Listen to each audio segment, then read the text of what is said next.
Hey everyone, so today I'm going to show you how to make this cute popsicle. It looks like the topping is dripping, and for that I used a zigzag patterned blade. This one. This is a Fimo blade, I think. You will also need a toothpick or a stirring stick that you can get at Starbucks or McDonald's or something like that. An oval ball of white clay or whatever you want the inside to look like. Then your topping. I already rolled this out on a setting 6 or 7 on my pasta machine. Then some hooked wire. Now I tried this before with a head pin because I like using head pins. They are more secure than eye pins, but the head of the head pin was too large to fit into the popsicle. So I decided to get this wire and create a little hook at the end that can go into the clay and will stay there. You will also need a needle tool to punch a hole before you insert the hook thingy, and a blade or an X-Acto knife, whatever you want to call it. Okay, so let's get started. Take your ball of white clay or your oval and wrap the piece of yellow clay around it.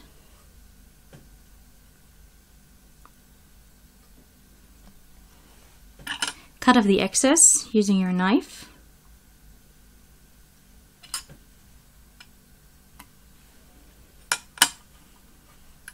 Then pinch it at the top.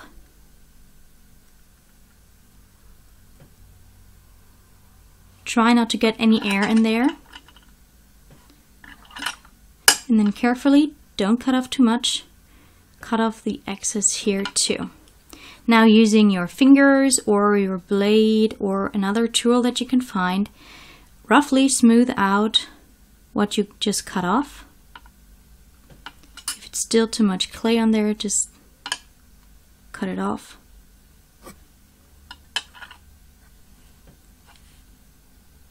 I like using my fingernails because they're smooth.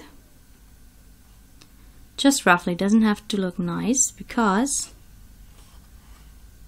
oops, got some white on there. You can take your clay piece and just very lightly, don't apply any pressure, roll it between your hands.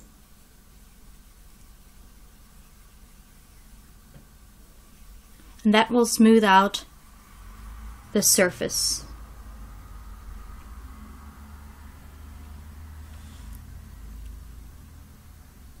Like so. It will get a little round, but don't worry.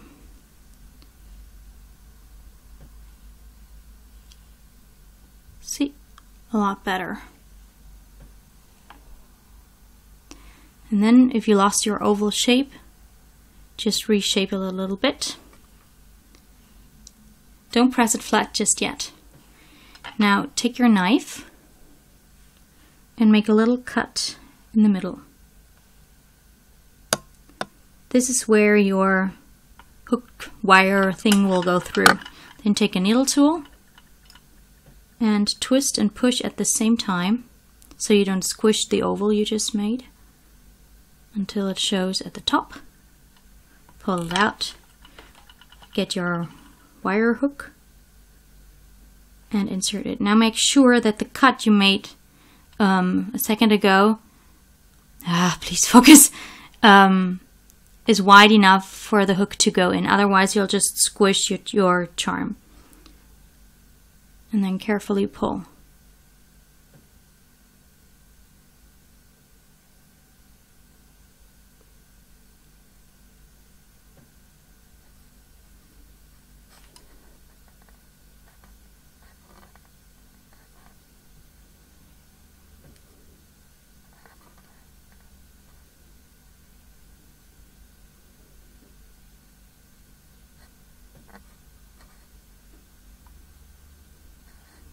Now I'm just reshaping this a little bit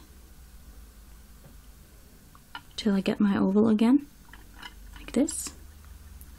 Then get your toothpick. I already used one end of it, which is in this popsicle. So now I'm using the other end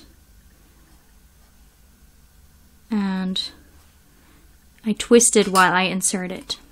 Then I use some liquid Fimo or TLS, it's basically the same thing. Add a drop, that was a little too much. And then insert your toothpick. Then all you need to do is press it flat. Make sure the toothpick goes in straight. And I usually like to flip it over so both sides are smooth.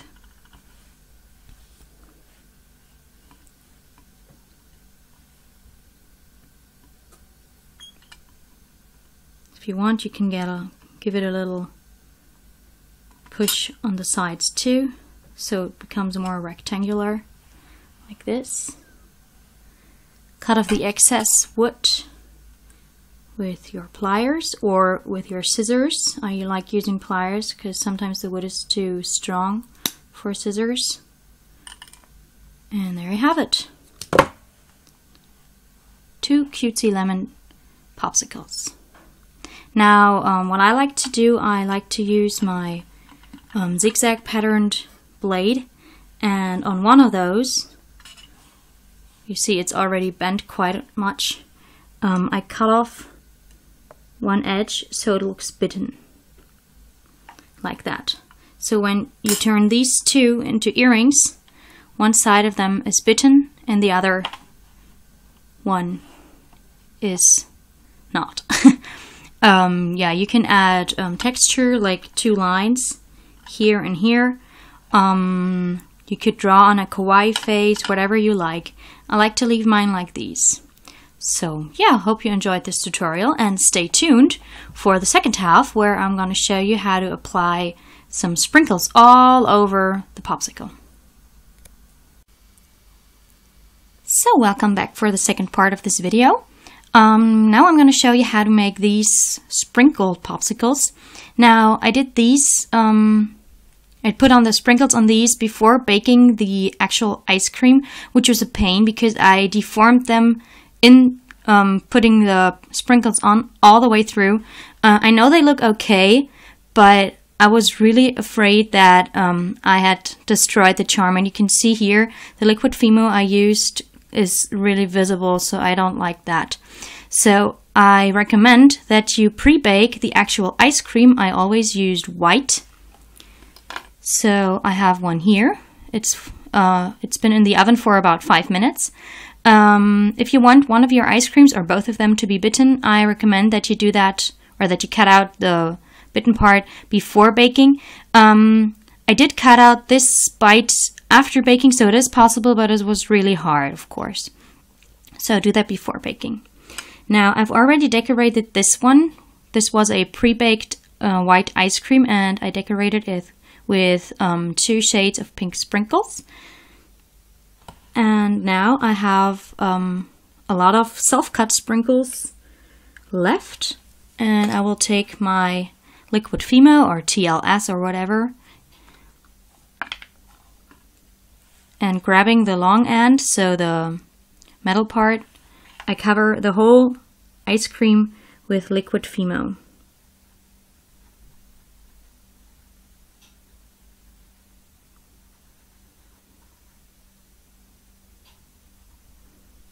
Put on a lot, otherwise the sprinkles won't stick. Leave out the bite.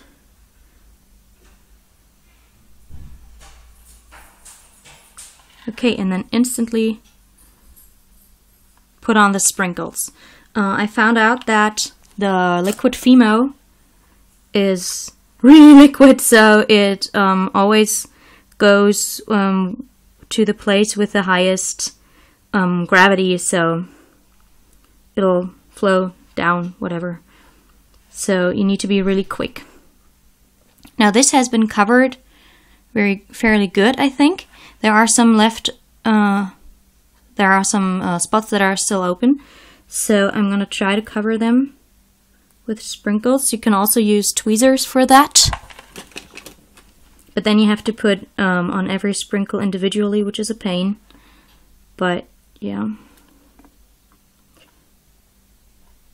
That's what I had to do with the blue and green ice cream that I showed you earlier. Because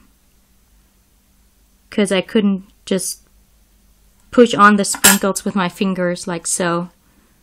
I can always like reshape the sprinkles on this one because it's like round, but I want it more rectangular. So I gently rearrange the sprinkles, which is no problem. So yeah, let me cover that up and then put it in the oven and bake it for the remaining 25 minutes or so, and you're done. Just a little tip for the sprinkles. I made different shades and colors, so I have light green and dark green, light blue and dark blue, different shades of brown, and even made some chopped hazelnuts or sprinkles that look like chopped hazelnuts. And for these I took a snake like this one.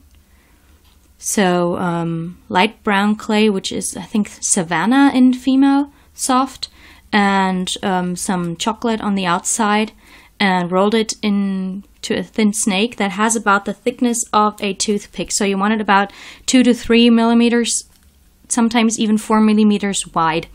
Then bake it for about 5 minutes or so. I think even 3 minutes are enough. You just want it to kind of firm up a little bit. And then you can cut it. You can either use a blade or your X-Acto knife. I found a very fast way that's much easier than cutting the snake with a knife. I just used my scissors. So get a container and then just chop them up with your scissors and you'll end up with sprinkles like these. Now don't cut like this, because then you'll just have like teeny tiny plates and you don't want that. I always cut at an angle. Now you would have to go like this and then like this to always get an angle. So I just cut like this, slightly turned the cane that I pre-baked and cut again. And that way you'll end up with sprinkles that are like triangular shaped. Okay, hope that was helpful, and yeah, enjoy your ice creams.